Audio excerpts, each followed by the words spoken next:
Assalamualaikum warahmatullahi wabarakatuh. Perkenalkan, nama saya Faulina Dwi Aryani. Saya dari jurusan keperawatan kelas 2A reguler. Di sini saya akan membuat tugas video yaitu menjelaskan fenomena gangguan jiwa yang ada di Eropa, Asia, dan Indonesia. Dan yang kedua itu, apa yang dimaksud dengan kesehatan jiwa menurut WHO dan Undang-Undang Kesehatan Republik Indonesia. Dan yang ketiga, yaitu peran perawat dalam kesehatan jiwa. Selamat menyaksikan. Di sini saya akan menjelaskan tentang gangguan jiwa di Eropa, Asia, dan Indonesia. Gangguan jiwa merupakan masalah kesehatan masyarakat yang menjadi perhatian di seluruh dunia. Menurut WHO, sekitar 1-8 orang di dunia hidup dengan gangguan mental. Gangguan yang paling banyak ditemukan adalah depresi, gangguan kecemasan, gangguan bipolar, dan skizofrenia, dan gangguan penggunaan zat. Faktor yang mempengaruhi meningkatnya gangguan jiwa meliputi tekanan ekonomi, konflik, perubahan sosial, bencana, serta dampak pandemi COVID-19. Selanjutnya, fenomena gangguan jiwa di Eropa. Di kawasan Eropa, gangguan mental menjadi salah satu penyebab utama disabilitas dan penurunan kualitas hidup. Depresi dan gangguan kecemasan merupakan kasus yang paling sering ditemukan. Selain itu, angka bunuh diri di beberapa negara Eropa masih tergolong tinggi, terutama pada laki-laki usia produktif. Meskipun negara-negara Eropa memiliki sistem pelayanan kesehatan jiwa yang relatif baik, tantangan seperti kesenjangan akses layanan, stigma, dan kebutuhan tenaga kesehatan jiwa masih menjadi masalah.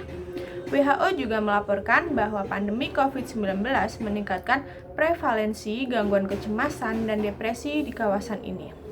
Selanjutnya, gangguan jiwa di Asia. Asia memiliki jumlah penderita gangguan jiwa yang sangat besar karena jumlah penduduknya yang tinggi. Depresi, kecemasan, dan skizofrenia menjadi masalah utama. Di banyak negara berkembang di Asia, masih terdapat keterbatasan akses pelayanan, kesehatan jiwa, kurangnya tenaga profesional, serta stigma masyarakat terhadap penderita gangguan jiwa. Kondisi tersebut menyebabkan banyak penderita tidak mendapatkan pengobatan yang memadai. Selain itu, urbanisasi, tekanan pekerjaan, kemiskinan, dan bencana alam turut meningkatkan resiko gangguan mental. Selanjutnya kita beralih ke gangguan jiwa yang ada di Indonesia. Di Indonesia, gangguan jiwa masih menjadi masalah kesehatan yang serius. Berdasarkan Kementerian Kesehatan Republik Indonesia melalui Survei Kesehatan Indonesia atau SKI, dan data sebelumnya dari Riskesdas, gangguan emosional seperti depresi dan kecemasan cukup banyak dialami masyarakat.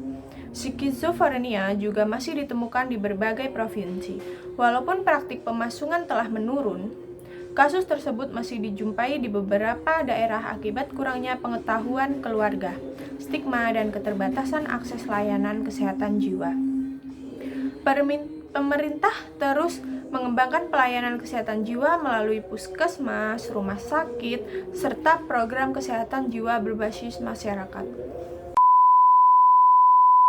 Dan WHO mendefinisikan kesehatan jiwa sebagai kesejahteraan kesehatan mental well-being yang memungkinkan seseorang menyadari kemampuan dirinya mampu mengatasi tekanan hidup yang normal, bekerja secara produktif, serta mampu memberikan kontribusi kepada masyarakat.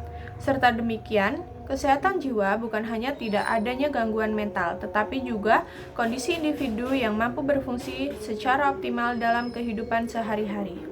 Dan menurut Undang-Undang Republik Indonesia pada nomor 17 tahun 2023 tentang kesehatan.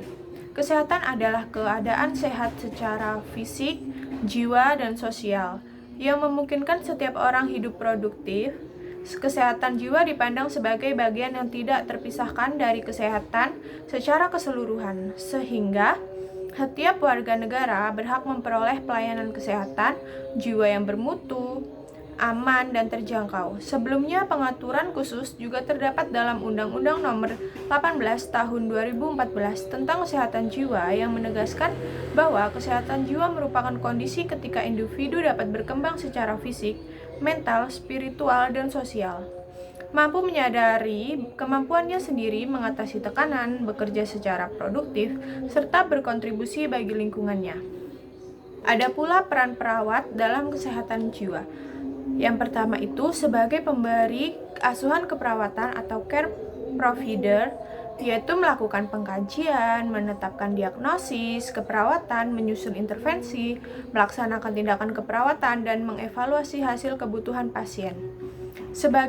Yang kedua itu sebagai pendidik atau edukator, yaitu memberikan pendidikan kesehatan kepada pasien, keluarga mengenai gangguan jiwa, pengobatan, pencegahan, kekambuhan, kepatuhan, minum obat, dan cara mengatasi stres. Dan yang ketiga sebagai konselor, yaitu membantu pasien mengungkapkan perasaan, memberikan dukungan emosional, serta meningkatkan kemampuan pasien dalam menyelesaikan masalah. Dan yang keempat itu sebagai advokat, yaitu melindungi hak-hak pasien, menjaga kerahasiaan informasi, serta memastikan pasien memperoleh pelayanan kesehatan yang sesuai dan bebas dari diskriminasi.